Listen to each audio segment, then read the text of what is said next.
আজকের পর্বে নিয়ে আসলাম অসম্ভব মজার ইউনিক একটি রেসিপি, চিকেন আলুর কাবাব। এটি বিকেলের নাস্তা বা অতিথি আপ্যায়নে রাখতে পারেন। রেসিপিটি ভালো লাগলে লাইক ও সাবস্ক্রাইব করতে একদমই ভুলবেন না। তো চলুন দেখে নিই। আমি আলুর কাবাবের জন্য এখানে মুরগির মাংস নিয়ে নিলাম। এটা মুরগির বুকের মাংস। এখন আমি দিয়েছি পেঁয়াজ কুচি। এখানে 2 টেবিল চামচ পেঁয়াজ কুচি নিয়ে নিলাম। হাফ চামচ নিয়ে নিলাম মরিচের গুঁড়া। স্বাদ মতন দিয়ে দিচ্ছি লবণ। 1 চিমটি পরিমাণ দিয়ে দিচ্ছি হলুদের গুঁড়া। অল্প পরিমাণ দিয়ে দিচ্ছি গরম মশলার গুঁড়া। 1 চামচ দিয়ে দিচ্ছি আদা রসুন বাটা। সরিষার তেল দিয়ে দিচ্ছি 2 চা চামচ। আর হাফ কাপ পরিমাণ দিয়ে দিচ্ছি পানি। তো এই পানিটা দিয়ে সিদ্ধ করে নিতে হবে। এই পর্যায়ে আমি চুলাটা ধরিয়ে দিচ্ছি। এখন আমি সবগুলো উপকরণ একসাথে ভালো করে মিশিয়ে নিচ্ছি। এই পর্যায়ে আমি ঢেকে দিচ্ছি। আর ঢেকে দিয়ে আমি এটা রান্না করে নিচ্ছি যতক্ষণ না পানি শুকিয়ে আসে। তো অপেক্ষা করছি পুরোপুরি পানিটা শুকিয়ে আসা পর্যন্ত। তো এই পর্যায়ে এটা সিদ্ধ হয়ে গিয়েছে। এখন আমি চুলাটা অফ করে দিচ্ছি আর মাংসগুলো নামিয়ে নিচ্ছি। তো এই পর্যায়ে এখন আমি দিয়ে দিচ্ছি আগে থেকে সেদ্ধ করে রাখা আলু। আর এখানে আমি মাঝারি সাইজের 2টা আলু নিয়ে নিলাম। দিয়ে দিচ্ছি পেঁয়াজ ব্রেস্তা। আর এটা অবশ্যই দিতে হবে, না হলে কিন্তু কাবাবের ফ্লেভার বা টেস্ট ভালো আসবে না। তো অবশ্যই চেষ্টা করবেন পেঁয়াজ ব্রেস্তাটা দেওয়ার জন্য। এখন আমি দিয়ে দিচ্ছি হাফ চা চামচ রসুন ও জিরা বাটা। হাফ চা চামচ দিয়ে দিচ্ছি মরিচের গুঁড়া। দিয়ে দিচ্ছি গরম মশলার গুঁড়া। 2 টেবিল পরিমাণ দিয়ে দিচ্ছি কাঁচা পেঁয়াজ কুচি। এই পর্যায়ে কাঁচা ঝাল কুচি দিয়ে দিচ্ছি 3টা। আবারও 1 চিমটি পরিমাণ দিয়ে দিচ্ছি লবণ। আর দিয়ে দিচ্ছি 3 টেবিল পরিমাণ ব্রেড গ্রাম। আর এটা আমি পাউরুটিটা হালকা সেকে তারপরে গুঁড়ো করে নিয়ে নিচ্ছি। তো এখন সম্পূর্ণ পাউরুটির গুঁড়োটা আমি দিয়ে দিচ্ছি। এখন আমি দিয়ে দিচ্ছি 2 টেবিল পরিমাণ ঘি।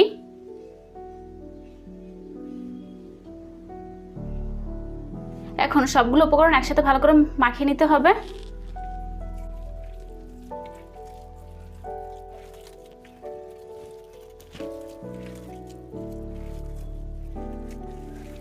তো এখন ম্যাশ করা শেষ। এখন আমি কাবাব তৈরি করে নিব।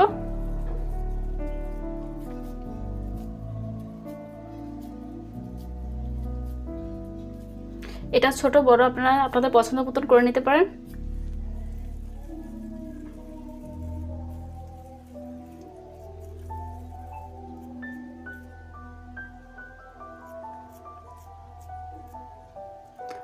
আসলে এটা কতটা যে মজার, না বানালে কিন্তু বুঝতেই পারবেন না। তো আমার একটা কাবাব রেডি। তো সেমভাবে আমি সবগুলো তৈরি করে নিব।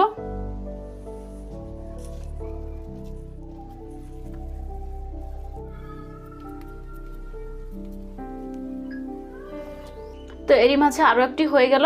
তো এরকম করে আমি সবগুলো কাবাব একসাথে তৈরি করে নিব। এই তো এরই মাঝে আমার সবগুলো কাবাব তৈরি হয়ে গিয়েছে। তো আমি একটা সাইডে এগুলো সরিয়ে নিচ্ছি। এখন আমি নিয়ে নিলাম একটা ডিম। আর ডিমটা আমি ভালো করে ফেটিয়ে নিচ্ছি।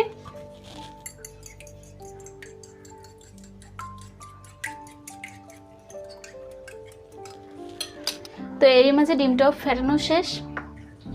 এখন আমি নিয়ে নিলাম ব্রেড গ্রাম। এই পর্যায়ে আমি নিয়ে নিলাম একটা কাবাব। এখন আমি ডিমের মধ্যে এটা গড়িয়ে নিচ্ছি।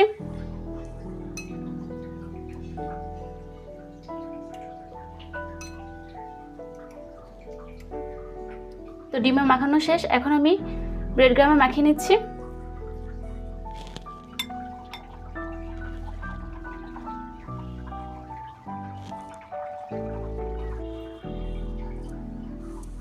তো এরই মাঝে আমার একটি কাবাব কোট করা শেষ।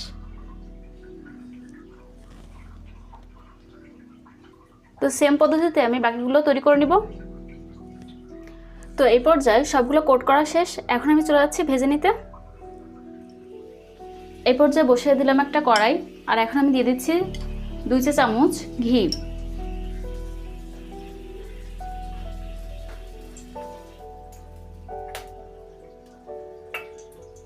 আর দিয়ে দিচ্ছি 2 টেবিল পরিমাণ সয়াবিন তেল। এবার তেলটা ভালো করে কড়াইয়ের মধ্যে মিশিয়ে নিচ্ছি। তো তেলটা এই পর্যায়ে গরম হয়ে গিয়েছে, এখন আমি কাবাবগুলো দিয়ে দিচ্ছি।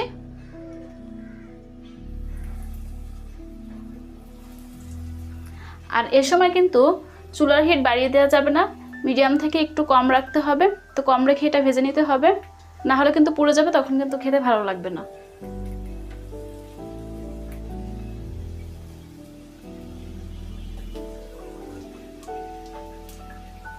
তো এই পর্যায়ে আমি উল্টিয়ে দিচ্ছি কাবাবগুলো।